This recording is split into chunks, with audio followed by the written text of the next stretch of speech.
In episode number 417 of the Reasons I'm Broke podcast, we cover the changes on Netflix's Avatar: The Last Airbender. After so many years of speculation, Rocksteady has come forth and confirmed the new DC game announcement. And our comic book highlight this week, as chosen by the Brokettes, we have Detective Comics number 1025. All of this and so much more on today's show.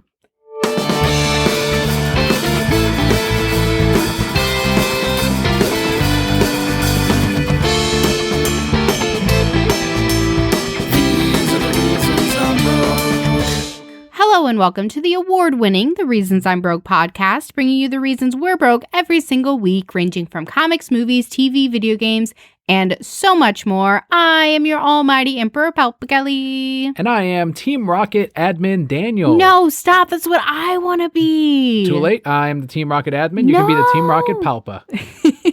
Is there such a thing? There is now, once you make that position. That's literally you. I saw that the Team Rocket admins have popped collars, so they got that nice uniform, not just that long sleeve sweater thing that the other ones wear. It's pretty nice. They still lose to a 10-year-old, so. Well, it's a tough 10-year-old.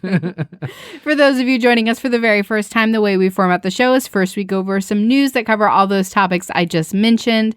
We have our Patreon shoutouts, which are our thank yous to everyone who makes the show possible, our comic book highlight, and we ended with the Brocat blog, which is what happened with Daniel and I this week.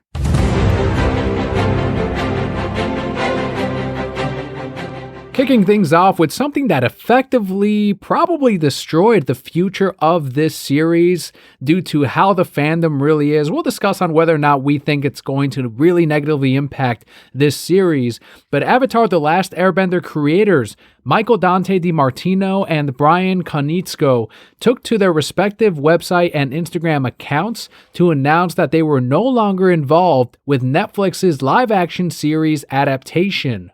DiMartino said, quote, "Many of you have been asking me for updates about the Avatar live-action Netflix series. I can finally tell you that I'm no longer involved with the project. In June of this year, after 2 years of development work, Brian and I made the difficult decision to leave production," end quote. Also, Netflix put out a statement because they were getting bombarded with a ton of comments and tweets. They said, quote, "We have complete respect and admiration for Michael and Brian and the story they created in the Avatar animated series. Although they have chosen to depart the live-action project, we are confident in the creative team and their adaptation," end quote. We talked about this a little bit earlier today, and of course you were trolling, right? Oh, Kelli, are you excited? I still stand by that statement. I get that they're not a part of it anymore, but there were things about the original series that I didn't like either. So I'm hoping that Netflix is able to improve on those things, Katara and Zuko, and just make it better. I know Netflix has a good record, a very solid record with these adaptations, with these shows, and the things that they really put out. But I really am conflicted on this because you and I know that creative differences and having someone's original vision is a huge part of the project, as we've seen with the Snyder Cut.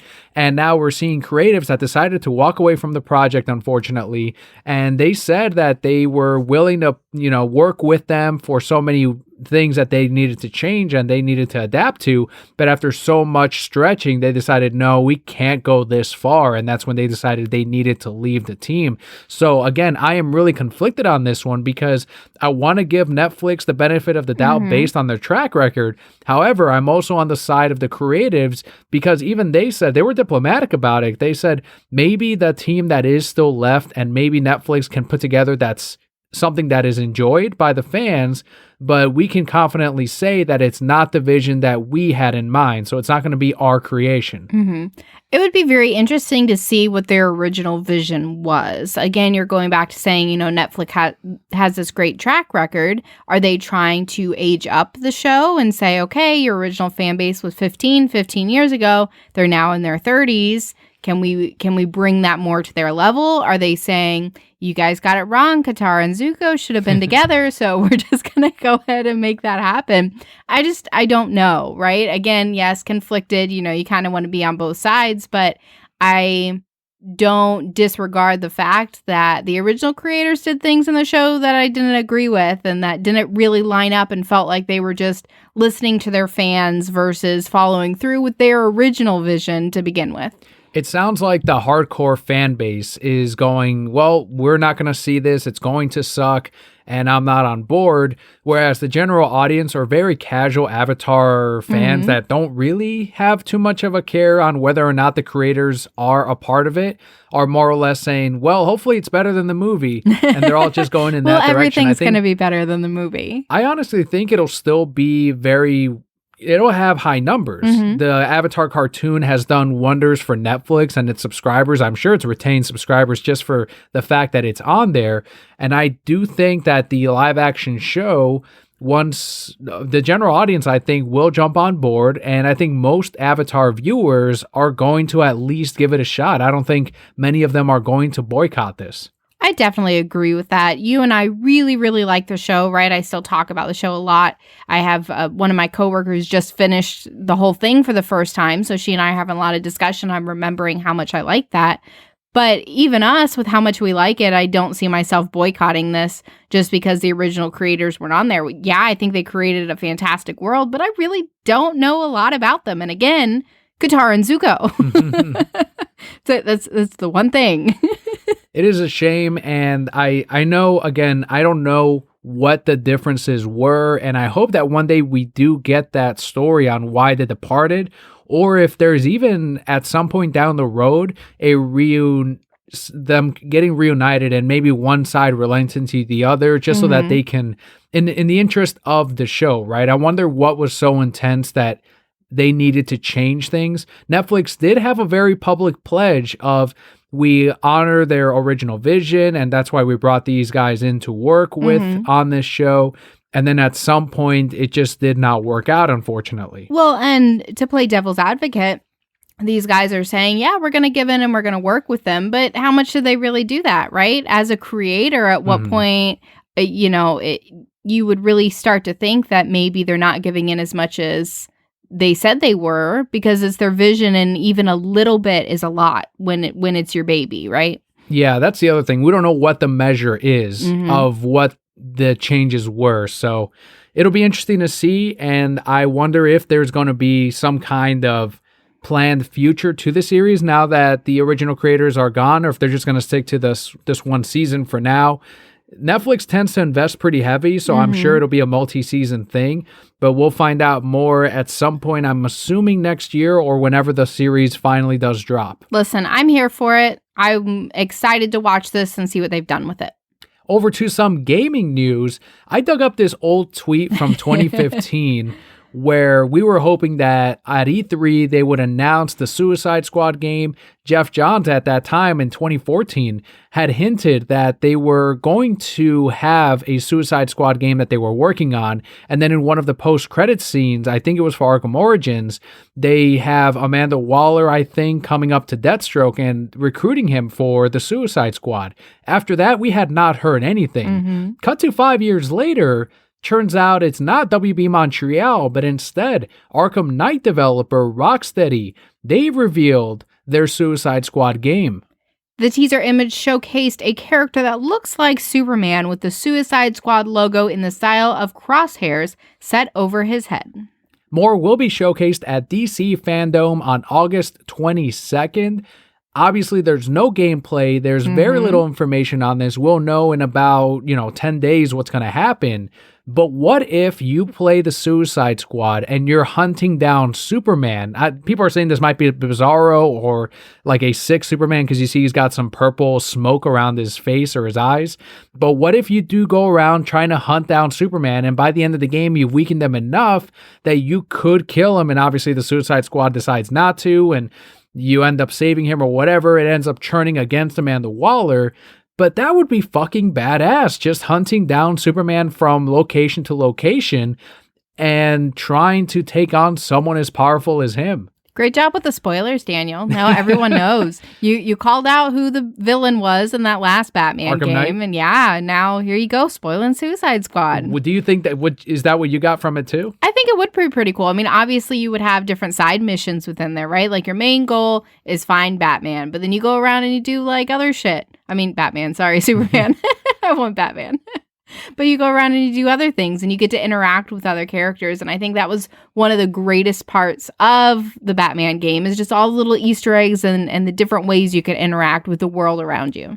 I know a lot of people wanted Superman to be the game. People have been asking for them to have, if anyone can do a Superman game, it's Rocksteady, right? That's what they kept saying. But instead we're getting Suicide Squad, and I think we'll get the obvious thing of let's play as different characters throughout the game. I don't think you just play as Deathstroke or whomever. Of course not. And I think that's going to be a nice change in the franchise as a whole because, yeah, you played as Selena Kyle in the last one and there were some changes. But if you do this on the level of, let's say, Sonic Adventure 2, where different missions require different characters, and then you go through the game like that, I think that could be a really cool change for the series. I think it'd be even cooler if like different missions could be played differently with different characters. There you go. So take it even a step further, like, yeah, okay, to really get through this, like it's easiest, I don't know, with Harley Quinn, let's say, because of things she can do. But if you choose a different character, maybe that changes like the difficulty level, and then you can go through it differently and collect different things, different Riddler trophies. I don't know. But you would be able to do more, and to fully complete the game, you would kind of have to do it with everybody. So we know we're going to play as the Suicide Squad. Which characters do you think we'll see in this lineup? For sure, you're going to have Harley. Yeah. You're going to have Deadshot. Yep. You're going to have Killer Croc. Yes, that'll be like the bulky character. Yeah, I think Boomerang Dude will show up at some point. So kind of like with the Batarangs where you could fly them to hit different things. Right. You're going to have Boomerang Dude, but just for that part. We don't need him for anything else. I would love to see Diablo, but I don't know that he'll really be a part of it. But Diablo's like, he's got my heart. I'm excited to play as Deathstroke out of all of them. I think that'd be the cool combat, quick character to play as. And that's probably who I'd be most excited to try out. That being said, I haven't played any video games really over the last couple of years, so I doubt I'll be able to play this one either. But it'll be neat to see other people play and check out some Let's Plays and even the trailers. If anything, I have to watch it for the story. So if I can download a cinematic Let's Play from someone's YouTube, I definitely want to check it out. I'm sure it'll be out in 24 hours. People just stay up all night and have time to play video games. Yeah, they really do. We do have some quotes here, or at least one quote from someone a Brokehead who shared their thought on this Suicide Squad game. You notice he left me to read off this Twitter handle. Yeah, we read it last week too. It's at MattBo_0 or Matt B. Blah face. Quote, glad they are coming back to this game because it was supposedly scrapped a few years ago. So this is a genuine surprise. Hopefully we get to play as majority of the Suicide Squad. End quote. I definitely think you'll get to play as most of the squad. They're not, like we said, they're not just going to pick one person. Everyone's going to have their disagreements as to which squad member ended up making it there. Oh, this person's too new. We forgot Katana. Katana's got to be on there. Do you think Poison Ivy? Oh, man, that would be so cool. I don't know. I don't know if they're going to try to stick more with the movie, the characters that we saw within the movie, or if they're going to remain true to the comics. Right. Because Poison Ivy's more of a Gotham City Sirens, and did they put her in the Birds of Prey recently? I don't remember. But yeah, I don't think we'll get any of those characters. But we do need we're Enchantress. Maybe get a couple of female characters just to kind of round out the team. Right. Moving on over to some comic book news. DC Comics, they have their latest series of what ifs. They're called Tales from the Dark Multiverse. These new ones are going to feature the world of Flashpoint and a different take on the villain Hush. The Flashpoint synopsis is, quote, spinning out of the events of a world where a single choice by the Flash affected the entire DC universe. Find out what would happen if Barry Allen had not put things right, end quote. And it seems to show the reverse Flash ruining things for Barry, ruining the world. These Tales from the Dark Multiverse they're a negative outcome, right? Exactly what it says there. It's from the world of the Batman Who Laughs, that dark multiverse. but I do like that they are able to play around with these established stories, and I'm kind of surprised it took them this long to do Flashpoint, and I really hope we get more of Flashpoint Batman and Joker, just to see how they even play into this equation. I think it's a really cool idea because who doesn't want to pick up and be like, oh man, yeah, what if? Like, what if it was still hell on earth, and getting to see that story played out. And yeah, definitely, we have to have Batman and Joker. Like, they're the only reason we care about Flashpoint. They are really the best part of it. And maybe we'll get some more looks at Superman and maybe that relationship between Flashpoint, Aquaman, and Wonder Woman. We'll find out. I always thought that Flashpoint was already, like, we get that happy ending, but it's kind of already like a dark multiverse story where he went back, tried to save his mom and did, but changed the entire world because of it. It's such a cool concept, too, that like one small thing can change so much. And I'm happy that they did the Flashpoint, because there's so many things that can come out of that. And obviously we're seeing that with this what if story. The synopsis for the Hush one-shot reads, quote, "In this version of the classic tale, writer Philip Kennedy Johnson and artist Dexter Soy posed the question, what if Tommy had ruined Bruce Wayne's life when they were children?" End quote. Oh man, that's pretty wild. There'd be no Batman. We'd either get a Hush Batman where he does murder, he does kill, maybe doesn't stick to his principles, or Hush ends up becoming Batman in their future. And then it would still be a Hush Batman. Exactly. Yeah, that's what it's going to... I think that's what we're going to get out of this. A Gotham that is more or less taken care of by a corrupt Bruce Wayne, or maybe even a team-up between the two characters, between Tommy and Bruce. No, because he ruined his life. I don't see a team-up, but I definitely see a much darker, more ruthless Batman, whether it's Tommy Elliott or Bruce Wayne still. Who knows? Out of these two, is the Flashpoint one the one that kind of sticks out to you the most? Probably, but only because I liked Flashpoint so much, and I like the concept of Flashpoint. And Tommy Elliott's just a whiny baby. Like, I'm sorry that you didn't like your life and your parents didn't love you, Tommy, but get over it. He'd make a good Robin, wouldn't he? Maybe that's why he's so mad, because he wanted to be Robin and Batman never chose him. Could have been. If that's a Tales of the Light multiverse. We get happy endings. They wouldn't sell as well. He's like, yay, I'm finally a Robin.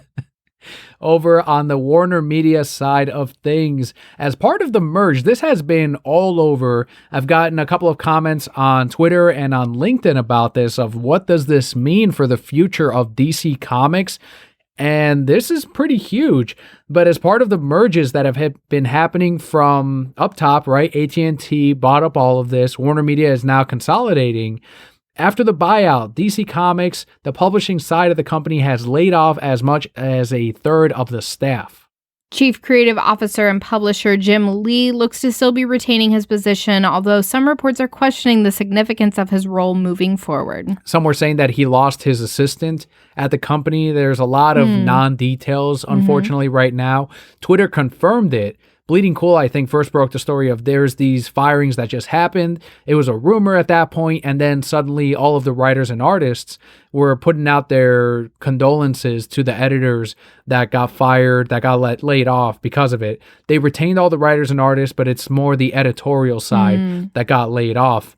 The company has given the laid-off staff a 90-day notification instead of the standard 60 required in California, which I think is a positive PR move at least. There's really no positive spin to this, but that's one thing that they can at least show some level of care for these employees.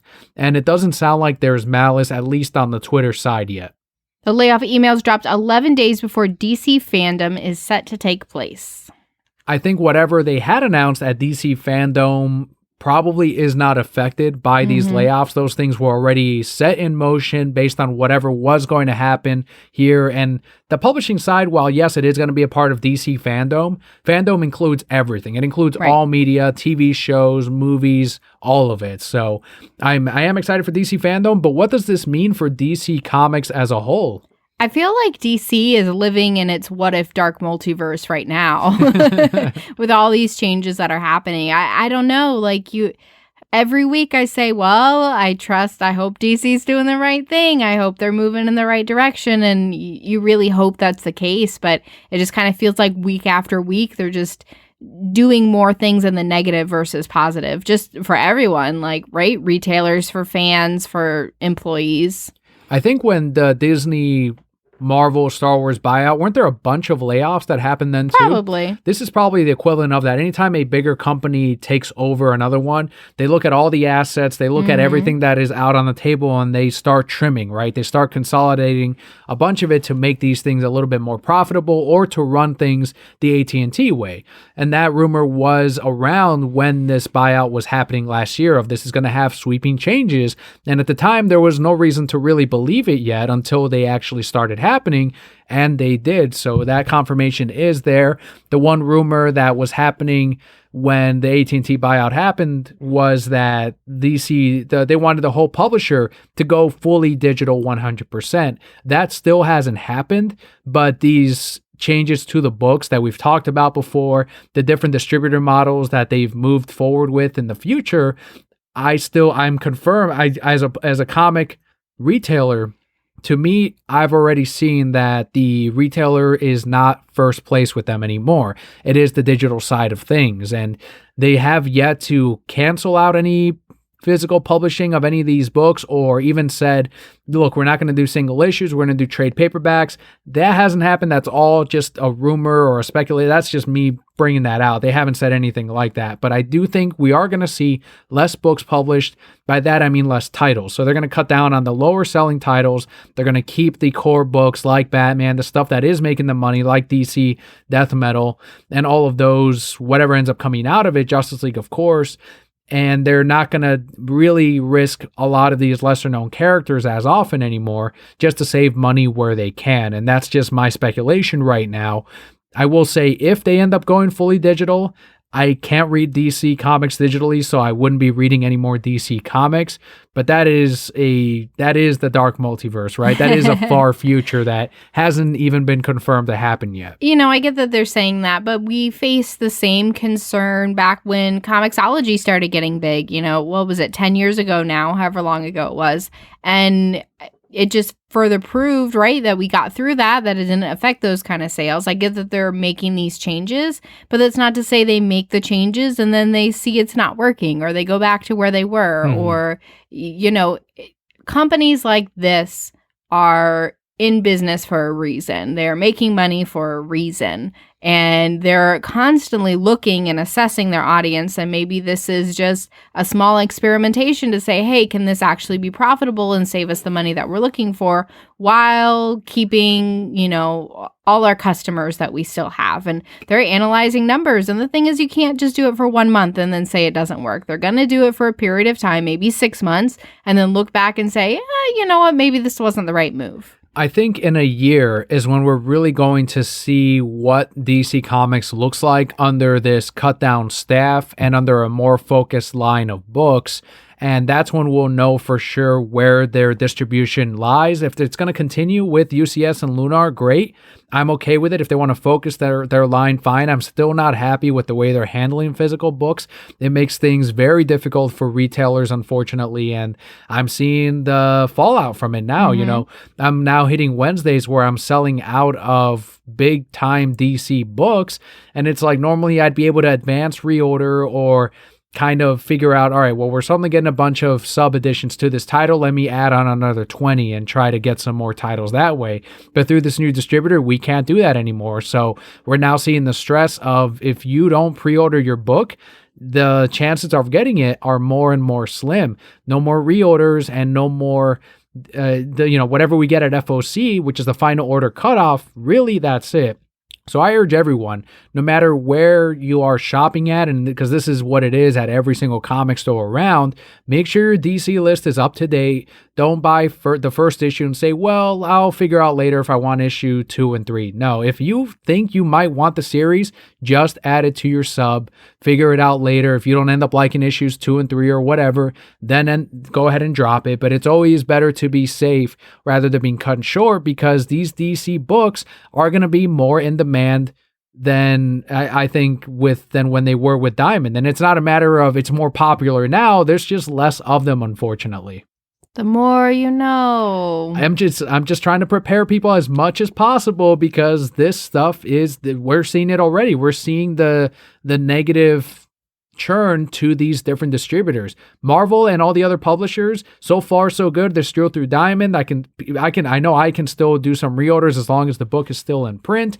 Obviously, still make sure your books are up to date there, but with DC especially, don't risk just getting it off the wall. Start a subscription with your local store or wherever you end up doing a sub through, and just get that series. If you know you're going to like the miniseries and you're going to collect it, just add it to your sub. Can someone call up the Flash and ask him what the hell he did? Like, fucking Barry Allen. We're just going to blame everything on the Flash. I don't know if we're going to see any of this at DC Fandom. I still think it'll be a ways away before we get any of this fallout. But yes, our hearts definitely also go out to all of the staff that got laid off. It's a lot of people out there. And I hope that they're able to find another spot either with another publisher or that things end up being for the better, where they end up getting a better position somewhere else. And it wouldn't be a The Reasons I'm Broke episode without some Snyder Cut news. Today, actually, the day we're recording it, Ray Fisher tweeted out, quote, and his handle is at Ray8Fisher. During the LA reshoots for Justice League, Jeff Johns summoned me to his office to belittle and admonish my and my agents' attempts to take grievances up the proper chain of command. He then made a thinly veiled threat to my career. This behavior cannot continue. Accountability is greater than entertainment, end quote. Good for him for coming out about that. He did say that he was going to do it. He said, if you guys are worried about me lying, Jeff Johns, John Berg, they can sue me. Joe Whedon, they can all sue me if I'm not telling the truth. And that was his confidence level of, if I'm telling the truth and I've got other cast members that are going to back me up on this, even if they don't, right? He has his agent as well. And I know Zach will back him up. They can try to sue him for slander. And guess what that's going to do? That's going to open up the doors for all the other cast members that were too afraid of risking their own career. And they would have to then come forward with their own stories. We're getting cast members from Buffy the Vampire Slayer, right? Coming forward already. We're now waiting for the MCU actors who worked with Joey Whedon to see what they're going to eventually come forward with. And as this story continues, more people that were involved in these negative forms of behaving, like Jeff Johns, unfortunately now, the truth is coming out, and that is making people like myself. I love his comic books. Some of his books that he's written are some of my favorite of all time, right? But I know Jeff is listening to this, and I'm sorry, Jeff, if this is the last episode you listen to, but I cannot call him my buddy anymore. We were questioning that last time, too. Last time something like this came out. The truth is truly out there now, and it's really coming out more and more, and it's becoming more apparent. I have to cut my ties with my ex-buddy, Jeff. Well, I'm proud of you, because a lot of people wouldn't do that. But definitely when you see behaviors that you can't stand behind, yeah, you gotta, tell those people what's up and just let them go. I don't know what his behaviors were like on the comic side of things at DC Comics, the publisher, right? But obviously in the world of Hollywood and movies and TV, honestly, he should not be working in those industries. It's so unfortunate that all of this happened. I mean, continually going back, the things that happened with Zach, the things we're hearing now from the cast and crew and the way they were treated, absolutely horrible. But I am so thankful that we're in a place where maybe we can make some of that right with Zack Snyder's Justice League coming back the way it was intended from the very beginning, him getting to work with these people again. And I mean, a lot of them getting the credit that they deserve in the end credits that they weren't before either. Do you think that we're going to get a statement from Jeff or from Joey Whedon? We haven't gotten any yet up to this point. The only one we've gotten was from John Berg, who said, he was just mad because he didn't want to say booyah on the reshoots. I don't know that we will. I feel like if they were going to, they would have already. If they had any remorse for this situation, they already would have said something. I think a lot of it will be settled probably outside of court in some fashion, and money will be paid somewhere. And, that's really not justice. That's not taking care of people and making amends. And, I just don't feel, having seen their behavior and knowing how long it went on for, I just don't think they're in the headspace where they really think they did something wrong. That's where I was going as well, where these grievances, this agreement between the actors and Jeff and that team that they had, like Joey Whedon, must have been so intense where even today, how many years after the reshoots, they still can't come forward and do the proper apology or even a statement talking about these things. The last things that we saw were Joey Whedon liking tweets from his own friends of like, no, we support Joey and what he's been doing and he would never do these things. And people were very quick to find that and be like, all right, well, he clearly has no intention to support Ray or to apologize to Ray or anything like that over their actions. And I think when it becomes too late and things really start to roll and all these other cast members start to come forward, that's when they'll be unfortunately forced at that point, right, to say something instead of their own admission, which I think there would be more heart to it. It would speak more. Yeah, than them just waiting until, okay, well, now I'm writing a check and I have to, like Larry David in that episode, giving a speech. Yeah, right, exactly. And I know that the fandom had been split for a little bit there because there was the side of, well, Jeff, let's blame Joey. And I was on that camp, right? Like, it's Joey Whedon. Fuck Joe Whedon. All that bullshit that he did in his shitty fucking movies. And it's like, well, let's not leave Jeff alone because he wasn't the director. And now we're finding out more and more, right? Ever since then. And it's like, well, I have to change my position, right? Right. I obviously was wrong about that. No one knew this level of information that now Ray has given us. And it's like, well, maybe they did know, but they couldn't say, right? That's what I'm seeing a lot of on Twitter of like, if you guys had known this, you wouldn't be on that camp. And now that information can be put out there or is out there, and it is changing minds and swaying opinions. And I'm seeing a lot of those on Twitter of like, I was on the camp of supporting Jeff, but I was wrong. And I'm on that camp too. I will still, I can't change my mind and I won't about the books that he wrote. It's like, even comic creators that I might disagree with their political or moral stances on things to a degree, right? But I can still enjoy their work up to a point. That's kind of the same with Jeff Johns. And it's kind of weird at the same time that some of what Jeff wrote is being used in the Snyderverse. So there's like that still intertwining thing of these two creatives and what they're doing with their works. And I'm glad that we're seeing a lot of the elements that Jeff Johns did create in the comics being brought to life, right, on film. But when you bring that creator on here, very much like we saw with Avatar, there's going to be disagreements. And sometimes it gets so toxic like it did with the Snyder Cut of terrible behaviors happening where you're forgetting how to treat someone and you're putting your work ahead of being just a decent person. That's definitely unfortunate. And even worse, and I wish they were apologetic for it and could look at their actions. And even if it was I didn't mean for it to come across that way, but I can see, how it did. And I apologize for, making you feel this way, whatever. It's now getting to the point where things are just going to continue to come out and people will come against them. And they're going to lose work ultimately because it's like, well, you're still a shitty human because you didn't say anything. You didn't do anything. You didn't apologize for making them feel whatever way because you can't ever argue with the way someone feels, right? You're not them. You can't say, well, no, you don't feel that way. Like, no, that's not a thing, right? But you just keep ignoring it and show no remorse. And yeah, that's exactly how it's perceived. And so now anything they work on, there's going to be a group of people who will refuse to see it.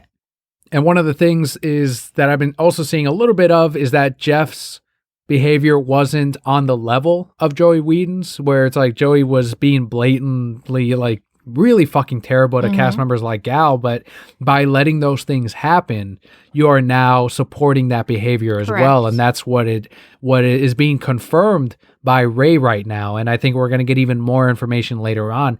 Whether or not Jeff said things or did things on the level of Joey Whedon, the fact that he was letting that behavior happen and not addressing it with the director or not addressing it enough to where, the cast could be comfortable around him, then you're just as guilty as the guy doing those fucking things. And so is John Berg.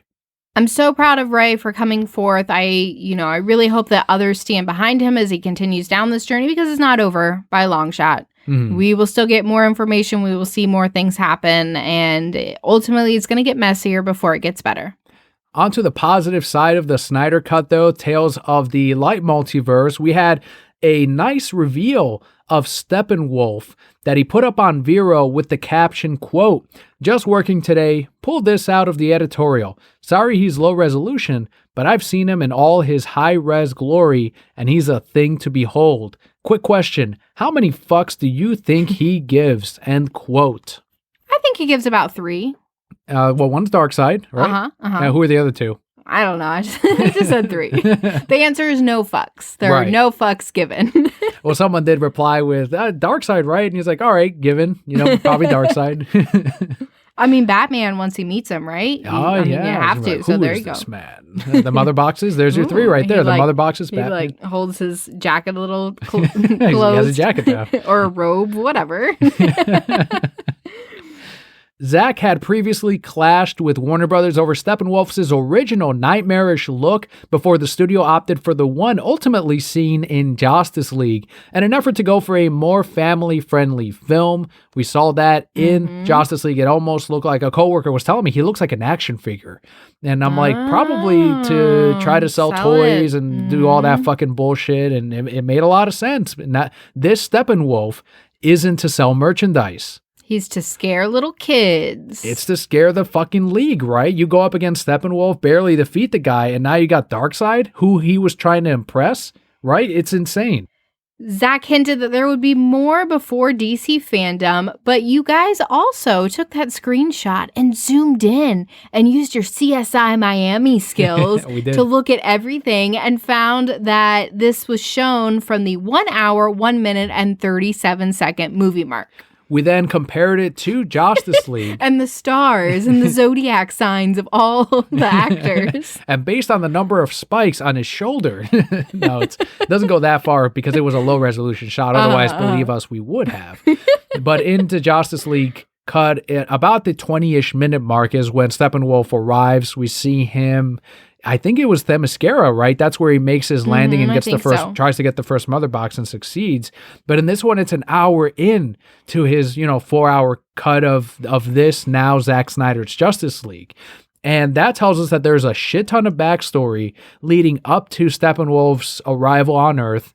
I know that we get that fight or that resurrection of Superman earlier on, and that's thanks to one of the extras, I believe he played Jimmy Olsen in a previous Superman project.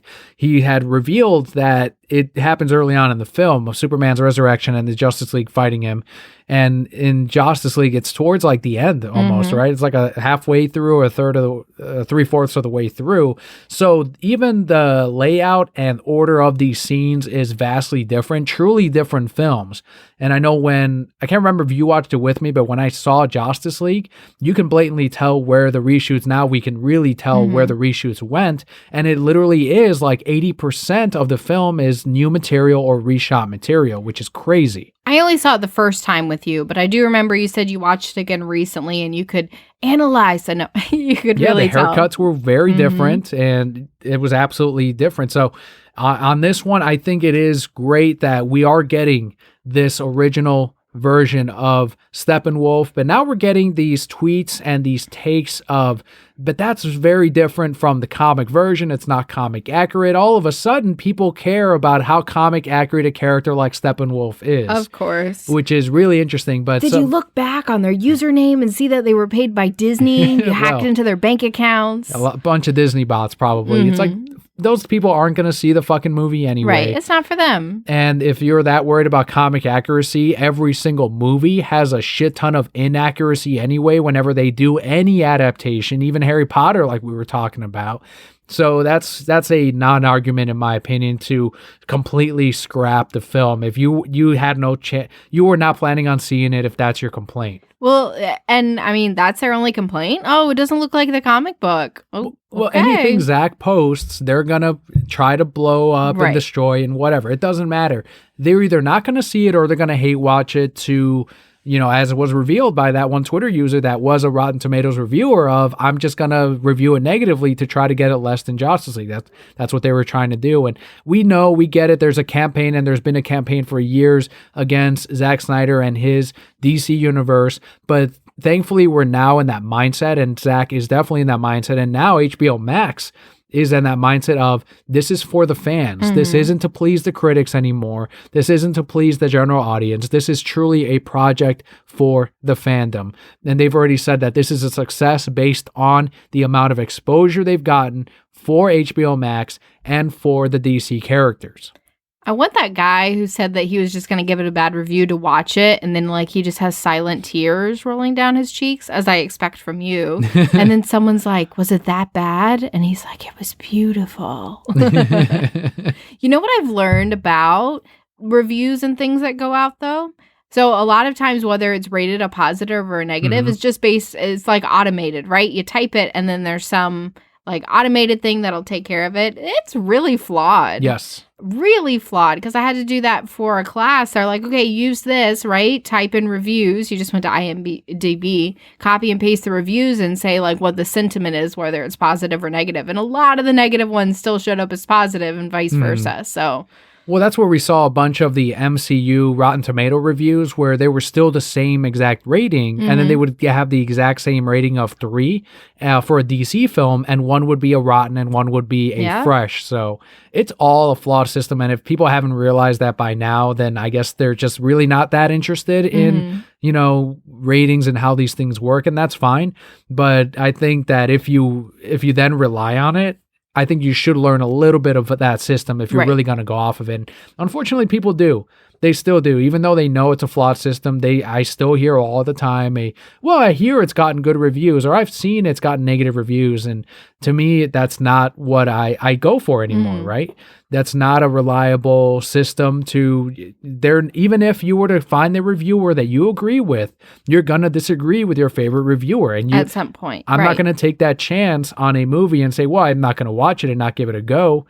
Because I don't know that reviewer and I could disagree at that point. Unless it's something with a huge track record like the MCU that is cookie cutter and they're going for a certain vision and a certain audience, I already know that's not for me and I've accepted that, and that's fine. I don't need to give that any more energy or attention or ticket sales, right? We stopped before Doctor Strange, I think. So at that point, it's like, all right, this is what we like and we're going to keep going in that direction.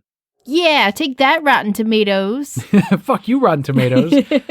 Another thing we noticed by the change and this reveal of Steppenwolf is that now it no longer says property of Warner Brothers. It now says property of HBO Max. So I think that's, and Zach has since given a lot of credit to HBO Max and said thanks to the people over at HBO Max. So again, it's like a whole different department. Even though they're owned by AT&T, it's still like, these are the people that are giving us this, not Warner Brothers and not, DC Films or whatever that division was. Yeah, take that, Warner Brothers.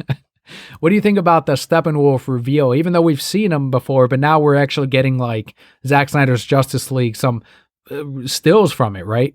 I think it's really cool. I think it's smart of him, right, to keep revealing these things in little bits, because now everybody's talking about it and everybody's hyped for it again. And it's just continuing to prove that they're doing the right thing in giving us this movie. So I don't remember what he looked like originally. I think he looks cool now, but it was also low res. Come on, Zach. I know he said that it's very alien, but he was even saying that this is like barely even humanoid. This is from a culture where there's no empathy. So they will just, like he said, he would just rip your arm off. No fucks given, rip your arm off. I think this is going to be definitely a more intense villain, of course, than what was written in Justice League. I think that's the smart way to go, though. Like, yeah, really build this up. And then when you get to Darkseid, even he's an even higher level and you're like, oh shit, I thought like Steppenwolf was the worst that we could get. And now there's this badass wearing his little skirt and his knee-high boots. In the comments, they were asking him if this version's going to be more bloody, kind of like BVS was. And he just said it's going to have the right amount of blood. So, so yes. Yeah, but it's not going to be like egregious either, just to make, because it's on HBO Max. I think it's just going to make the project that he wants. Of course. And if it happens to have more R-rated elements, HBO Max doesn't care. No compromise, right? Mm-hmm. Listen, I'm excited. We're going to keep reporting on it forever until it releases and after it releases and just forever for the rest of our lives. I want every episode to have something about Zack Snyder's Justice League for the rest of the show's history. Very excited to see what other hint gets dropped before DC Fandom Final bit of news this week. For the 4th year in a row, you have nominated us for the 2020 Podcast Awards. Woohoo! 4th year in a row under Games and Hobbies. The Brocat Core came forward once again with the intensity and passion that they have for the 4th year and nominated us. And that is a huge, huge honor. Papa Kelli and I are very grateful to be able to say this once again for the 4th year. That is huge. Last year, you gifted us the Games and Hobbies win. Very stiff competition again this year. Some new players in the game, but we are simply grateful that we are there on the slate for the 4th year in a row. Forever, we can say that we are the 4-time Podcast Award nominated. The reasons I'm broke. Absolutely. Cannot be thankful enough, grateful enough. Thank you so much just for tuning in every single week. And listen, I like, Daniel tells me how many people listen. I'm like, who wants to listen to us, right? But we're really appreciative. We do this for all of you. And just to kind of see that recognition it really means a lot. Exactly right. And this doesn't change how we do the show because we got nominated or because we won last year. It's confirmation that we're doing things in the right direction or we're going the right way. And you seem to be happy with what we're doing each week. So we'll continue to do that and try to improve it as we go. But this doesn't mean that there's sweeping changes for the show. It's a great honor, but our focus is still to bring you this show each week. My focus is to be hilarious every week. And I mean, that's not going to change. The palpiness just got to keep on going. Keep on keeping on. The Podcast Awards slate voting started on August 9th. The Podcast Awards contacted 5,750 randomly selected listeners and voters. So if you're one of those, there's a chance to vote in for the winners, right? We have no official date on when the awards will be, but voting goes through the end of this month. As always, we are just thankful to have been nominated. But I mean, if you're listening and you're a voter, here we are, just doing what we do. And another thing is Neil, for example, longtime Broquette Neil. He was one of the chosen voters again this year, which is awesome. 2 years in a row. So Neil. He might be our good luck charm right there. Shout out to you, Neil. Here we are. But he was mentioning that he discovered some great shows from last year's final panel or nominees or whatever. So if you're listening to this and you discovered us because of the Podcast Awards, welcome to the Brocat Core. And we hope you found something in today's episode that you as well enjoyed. We will keep our fingers crossed, but that does wrap up our news for this week. Now we can move into our Patreon shoutouts, our thank yous to everyone who helps make the show possible.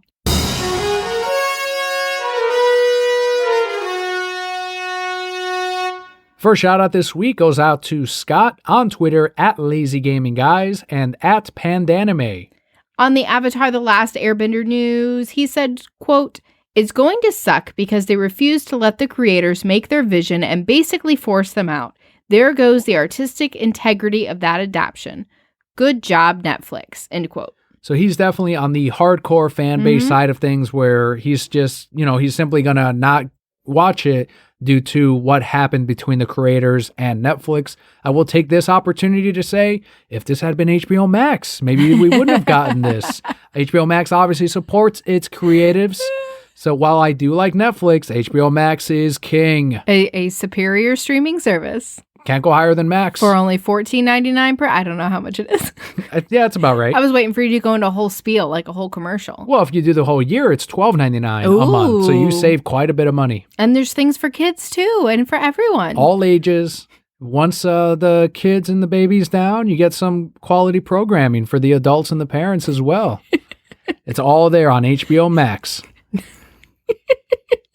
I can't. All right, where's like your t-shirt? Are you going to get tattooed across your forehead I've got my I Love HBO Max t-shirt. He does. That's true. I did fold it the other day. Suicide prevention. It was great. Great cause and a great shirt.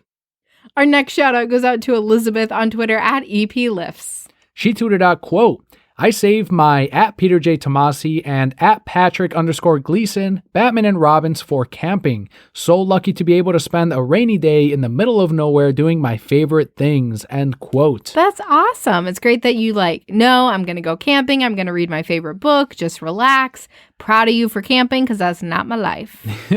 Batman and Robin are some of my favorite comics of all time. The Peter J. Tomasi and Pat Gleason run specifically from the New 52. Make sure you get those trade paperbacks because they are all amazing. It is the story of father and son, one learning to be a better father, one learning to be a better son, and them growing together as Batman and Robin. So good. It'll bring a tear to your eyes. Several times. Final shout out this week goes out to Nick F on Twitter we got 2 more shout outs. My fault. Nick F at Jersey Whisper and at Nick's Nerd News 1.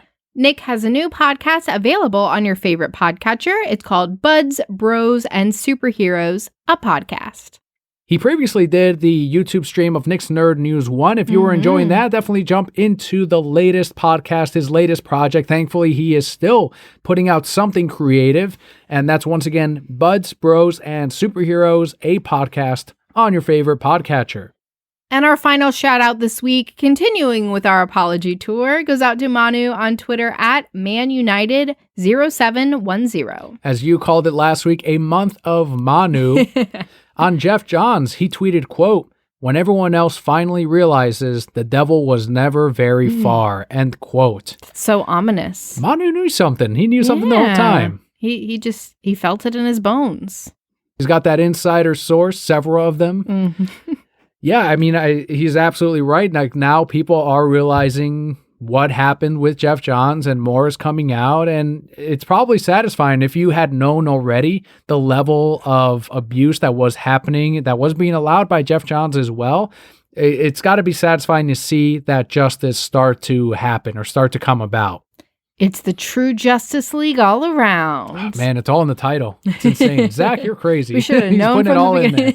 Zach's like, I knew this. It was all part of my plan too. Well, did you see the thing that, I don't know if people had known this already, but I think it's called Big Head Superhero Memes.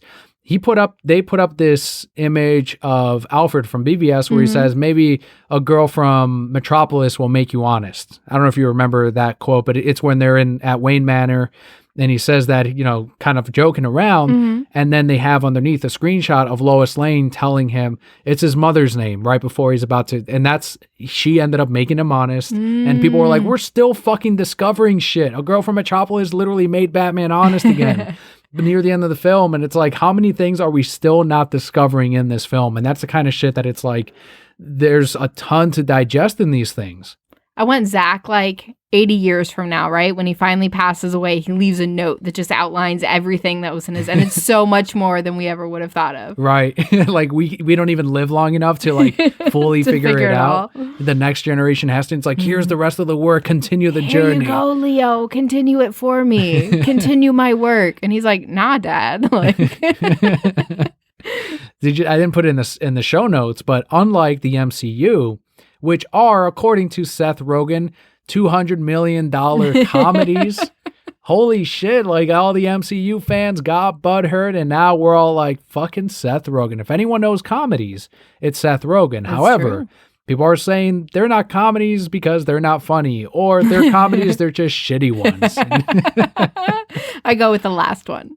Man, poor Seth Rogen, he is about to get the MCU sheep all upon him, but guess what? Now he has an army supporting him as well. He sure does. Hell yeah, man. He can be friends with Scorsese, with the rest of the filmmakers. Now he's going to be a part of the memes. Good stuff. Well done, Seth. But that does wrap up our Patreon shoutouts to the week. Thank you so much, Manu, Nick F, Elizabeth, and Scott for your Patreon support. A good way to help out the podcast is to tell a friend. If you know someone that might enjoy some parts of today's podcast or someone else that you know that does listen to podcasts, let them know about The Reasons I'm Broke over at thereasonsimbroke.com or wherever it is that they listen to podcasts. And now we can move into our comic book highlight of the week. As we said in the very beginning, as chosen by you, we're reviewing Detective Comics number 1025. This is a Joker War tie-in.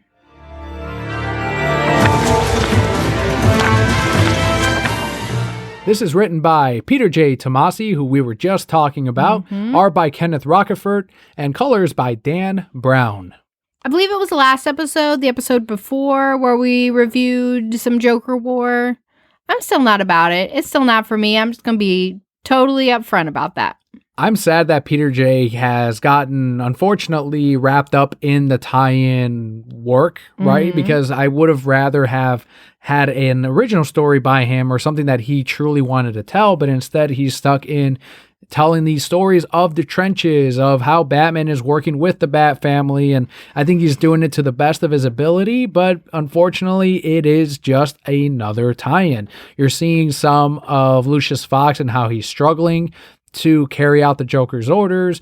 You're getting a little bit of Batwoman and Batman working together as cousins, and it's like, all right, we're getting a little bit of that, but honestly, the best part of this was the artwork by Kenneth, and that's not Peter J. Tomasi's fault. I think when your hands are tied and you have to tell a tie-in story, it's unfortunate. And he and Pat Gleason did wonders on Batman and Robin when they lost Robin, but those weren't tie-in issues. There were fallouts, right? Of like, well, you don't have this character anymore. What story can you tell? And they told a hell of a story. In this case, it's really rough. It's hard to do. And he tried to do it with the last issue, which I thought was solid, but this one really fell short for me.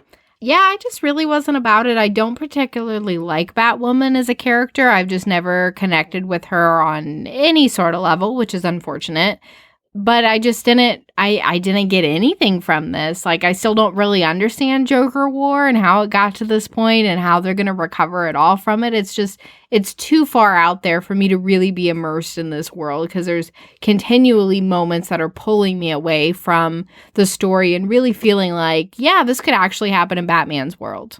The one good moment in this that blew my fucking mind, and I thought it was great, and this is a spoiler for the issue if you haven't read it yet, and it's a neat Easter egg. It's not a storyline plot point or anything like that. Like, here's Punchline's true identity, nothing like that, and this is your chance. I've given you enough chances to skip forward if you need to, but you get the giant bat tank from Frank Miller's Dark Knight Returns. You get a panel of young man Bruce in the fucking tank with all the red and the wires and all the lines going inward. Holy shit, that was a cool goddamn moment, and that was a moment I did not expect. Batwoman firing off as well on the tank. That was so cool to see. That was just for the Bat fans. I was standing in the kitchen making my tea, and then here's Daniel. Whoa! I ain't fucking with you. Boom, singing your little song. Yeah, man, it was so fucking badass. Like, Batman had enough of the bullshit. He fired off the impulse rays or whatever so that there would be concussion explosions and not lethal ones. And I'm like, fucking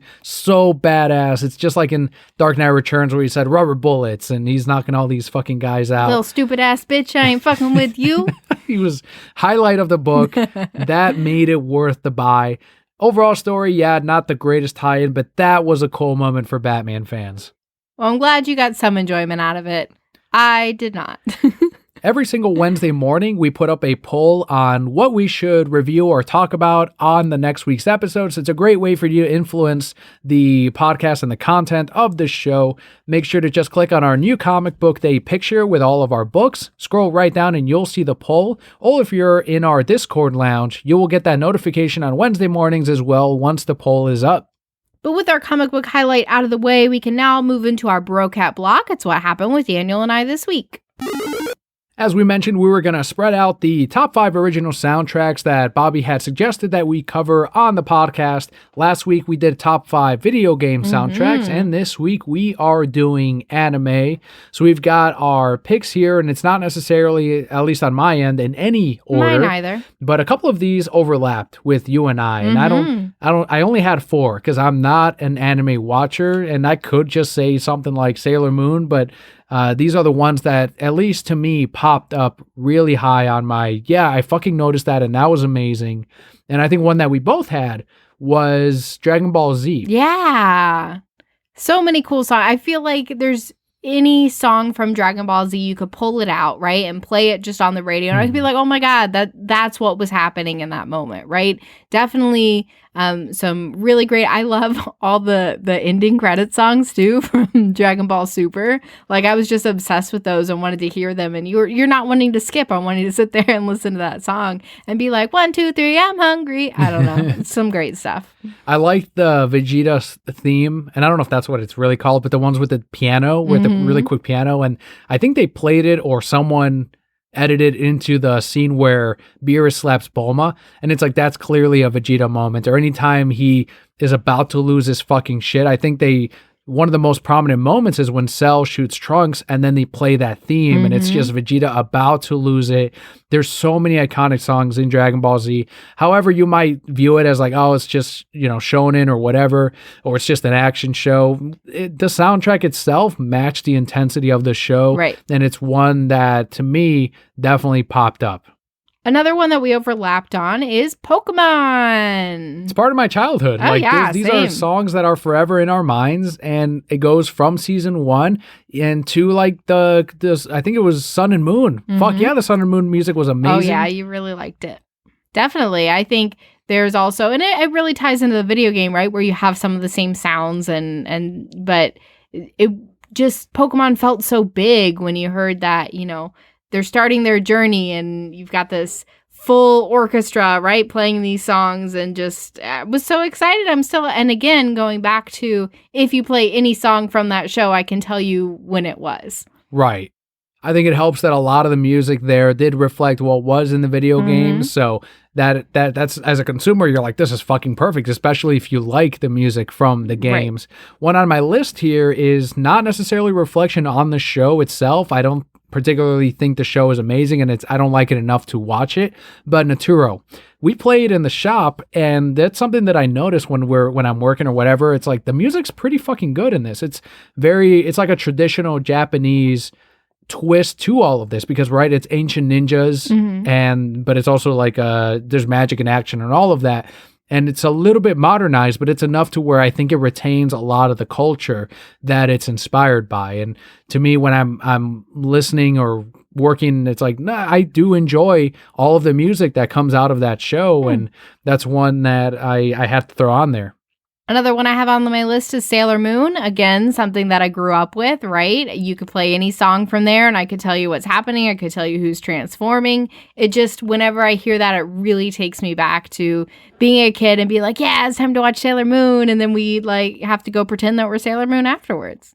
My fourth one on here is Cowboy Bebop. And I think it is my favorite soundtrack out of this list. It's got all of that amazing jazz that really complements the show. It somehow works when they're fighting and firing off and flying in space. It all matches the theme of the show, and there were only so many episodes, but each one had its own taste of that particular jazz music that they had, and you don't really see that at all in cartoons, not just in anime, but in cartoons. And I think that's what really helped establish this show as probably one of the greatest anime out there, at least for me. And I really liked watching it, and it's not one of those that you're always going to feel great about when you finish an episode, but that's why this jazz music fits so well, because jazz can be all forms of emotions depending on how you want to establish that. That is it on your list, though. I still have two more. I'm surprised you didn't have Netflix's Godzilla on here. Fuck, I didn't know I could count that shit. Yeah, do it. Godzilla. Netflix's Godzilla is amazing. If you haven't seen those 3 movies, I love them. They're my top 3 favorite Godzilla films. And the soundtrack itself is also really fucking good in all of them. I think it's most soldiery in the first movie because that's really what it's about. But by the time you get to the third one, it gets really somber. And yes, it is somewhat depressing, but it's a happy ending when it's all said and done because of the future of Earth. And the soundtrack is also a huge part of it. So yeah, thank you for reminding me about that one. What would you do without me? I don't even know. Just have 4. And do the show by yourself, apparently. I have on my list also Inuyasha. I know that you're starting to watch that, but as we're watching through it again, I'm hearing this music and I'm excited. And I mean, not really like I was a teenager when I watched it, right? But again, you play it and I'm like, oh, I know what they're doing there. Oh, it's the end credits. Oh, they're, going on an adventure right now, or they're fighting somebody, or, again, it just made the world feel so big, this world that they built. So definitely Inuyasha is on that list. What are you thinking of Inuyasha? I like it enough to continue watching it. I don't know if I'm going to dive deep into this fandom, but the first time we gave it a shot, I don't think I was as invested in it. But now that it's on HBO Max. Well, that's a huge part of it. It just, it plays better on HBO Max than it did on Netflix. Like, I don't know if the resolution is just that much cleaner and crisper based on the quality of content that comes from this programming. But the other thing, too, that is probably a smaller part of it, but still an influence on it, is that there is that Ishimura sequel that's coming out. Who? Whatever it's called. Sashomaru? There you go. Oh, wait, the show is itself. Yashahime. Yashahime. Thank you. So there's going to be, to me, it's like, all right, well, this is a chance for me to get invested into something that also has another thing coming for it. So by the time we end up finishing this, we'll probably have some catching up to do on that show, so we can dive right in and still have these characters fresh in our minds. All right. Well, I'm glad you're enjoying it because I really like it. And now I'm going back and trying to read more fan fiction. I'm like, these were so shitty. What's wrong with me? The last one I have on here is Avatar: The Last Airbender, only for Uncle Iroh's song. And I count it. Just let me count it. I'm the Count Emperor. it as an anime because it's the Emperor? All right. Uncle Iroh show. I love that meme of, you're hard up until Iroh's theme comes up. And then, it's all over. Tears every time that plays in the shop. I'm like, God damn it! Like, even if I'm not listening, like, I start tearing up. I'm like, shit, because it was so good. Well, it's worse now that I'm a dad too. Yeah. Like, on top of that, it's like a double fucking whammy in there. I was already crying more often when I was watching films, and now as a dad, there's this whole other layer of emotion that I get to feel when I watch these movies and shows, and it's great. But it's also like I can't control that, so I can't really be around the TV or anything when that's playing. And it's a small store, so it's like I can't really escape it. Well, good. I'm glad that Leo's made you softer. He definitely has, and that I think. Thank you so much, Bobby. We'll probably have one more next week. I forgot what the last category was. We had video games, movies, anime. Was it movie original soundtrack? So that'll require a lot I already know of digging. mine. It was the movie that I owned the original soundtrack to. Gotcha. Ooh, I'm so excited. We'll find out next week, and I'm sure I'll regret my list because the week after that, I'll be like, oh shit, I forgot that, and I forgot this. So you got a whole week to think about it. It won't be done perfectly, but I accept it. That's fine. What's been going on in your week? Not a whole lot. I finished another semester of school, finally, thankfully. Got 94s in both my classes. Woo! I'm very excited about that because it was not an easy semester. So very glad that those two classes are done. I only have 15 weeks left of college, which is pretty exciting. But, the rest are communications courses. I've said it before. It should just be a walk in the park, knock on wood. That's what I'm hoping for. Otherwise, it was business as usual. Oh, Leo is going into terrible threes. It's been a tough day. He is just a rebellious little thing. Terrible 3s and 4s is what another parent was telling me. Yeah. So he it was an interesting day. I'm happy today is over. On my end, I got to see David Ayers, The Tax Collector. You did. We didn't do a full review for the show because you weren't there to watch the whole thing, but I really enjoyed it, and I'm glad I got to pre-order it and rent it. There were some things with the characters. Shia LaBeouf's character was awesome. Like, to me, he did steal the show and the whole movie, and I don't know what this fake outrage is happening from this particular set of people that decided that they can get outraged for Mexicans and Mexican Americans. And I can say for sure that Shia LaBeouf's character did not offend me. And it's, as David Ayers said, it's a white guy that grew up in this culture. So he doesn't see it. He's like, I've seen it. I grew up in that stuff too. So I never once saw that as a problem. And I thought his performance was amazing. In fact, I wish we had gotten more of him in the film. And I had tweeted out to David Ayer, like, now I want a prequel on the Creeper and his origin, right? So that'd be a really cool thing. But I'm glad we got as much as we did. The film is pretty intense.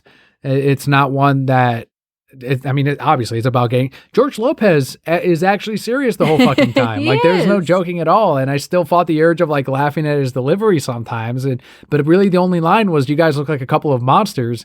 But everything else, it's like, he's playing this straight. Like, he's playing this as someone that's watching over his nephew and trying to keep the business going. And he's a huge part of it. And he's trying to also make sure that his nephew is keeping things tight, right? Because that's a big part of it. And I really did enjoy it, and I think if you did like, for example, Suicide Squad, it's not as colorful, obviously, as that cut of Suicide Squad at least, but if you enjoyed his previous films, I think this is another solid entry into it. I watched some of it with you. I thought that the pieces that I watched were okay, but at the end of the day, and I've said this before, after I've had Leo, I can't watch intense things right before bed, and we were watching it right before bed, and it was just too much for me. I knew I wasn't going to be able, and I still didn't really sleep, but I knew I wasn't really going to be able to handle watching it and sleeping. Shia LaBeouf was great, right? Yes, I definitely agree that I would have liked to have seen more of him.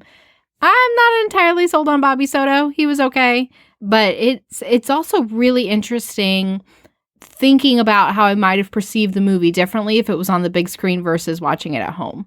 It just felt very different, which I don't think I had really understood the impact of that until like that moment. Because I was like, yeah, if I saw it in theaters, I would have been in a different mindset because you started playing it and I was still getting ready for bed and doing these things, and it was easy to get distracted being at home versus, in the theater. But I'm happy that you got to see it. I know it was something that you were super excited for, and I'm happy that you enjoyed it. Yeah, I'm with you on the Danny Soto thing, and I think it might be a product of maybe it's because I do speak Spanish or I can understand the language, that when he was confronting Conejo and he's delivering his lines, it sounded to me like he was saying the lines as someone who maybe doesn't speak Spanish. Like maybe he was saying the words to match whatever the words are, or he spoke a very little growing up. So it doesn't sound, especially when he's talking to Conejo, who obviously speaks it very well as an actor, he himself, it was very like he was very fluent in it. He said everything correctly and perfectly. So when Danny Soto was threatening him in Spanish, it didn't land quite as well, unfortunately. But that's just a product of me knowing the language and speaking it. So that took me out of the film. But if you're just reading the subtitles, then it comes off as intense as it was intended, I think. So I couldn't tell the difference. So well, there you go. Yeah. So there's me. I will say my favorite thing to come out of this movie was that meme that I told you about, where all the people are like, "Oh man, I'm so upset because of Shia LaBeouf and because of how he's portrayed." Or no, he was wearing brown face. That's what they said. And then it's like, and the Mexicans are like, "Hey, even Stevens." Seriously, it's one of those things, right? That it's like, come on, we're not outraged. Don't say we're outraged. It's a movie about us. It's great. Come on, like, we're happy about that. And Shia LaBeouf's a very welcome addition to the LA gangbanger characters on film that they're putting out there. And I think David Ayer and Shia LaBeouf did a really good job. And I know David Ayer was saying, and I think he's right, that Shia LaBeouf's, it's not his movie. Right. It is Danny Soto's. He's the star. But I think because Shia LaBeouf is probably the biggest name on that roster, that that gets the clicks, right? When you review your film and you say Shia LaBeouf's tax collector, blah, blah, blah, that's going to get more clicks than Danny Soto's. Maybe David Ayer's, but I think Shia LaBeouf is probably the one that's going to get the clicks. But I'm glad that David is taking to Twitter and saying no, and calling out the sites and saying it's Danny Soto. He's the lead. It's his film. Is it Danny Soto or is it Bobby Soto? Have I been saying his Bobby name? Soto. Oh, okay. Right. I was like, are you mixing it with you, or have I been saying his name wrong this whole time? You're like, I don't want to question it because that's your culture. You're like, Kelly, there's something I didn't tell you. Is that a thing between Bobby and Danny and Mexican that's interchangeable? See, no one can get outraged over that. No, because you that same said fucking crowd's gonna say it. Yeah, no. Shia LaBeouf's fine, and he did great. Leave him alone. Leave Shia LaBeouf alone. That was it with my week, though. Yeah. Just kind of struggling with the DC stuff, as I mentioned earlier. Already went on that rant, but do you have anything else before we close out the show? No, I'm ready to watch more Inuyasha this week. So we're at the episode with Sesshomaru, and I'm so ready for you to understand. You just have to understand. Between that and Harry Potter, I think we've got a good amount of viewing ahead of us. Definitely. So thank you all so much for tuning in again this week. I've been Team Rocket Admin Daniel. And I am Emperor Papa Kelly. And Brocat Core. All will be well.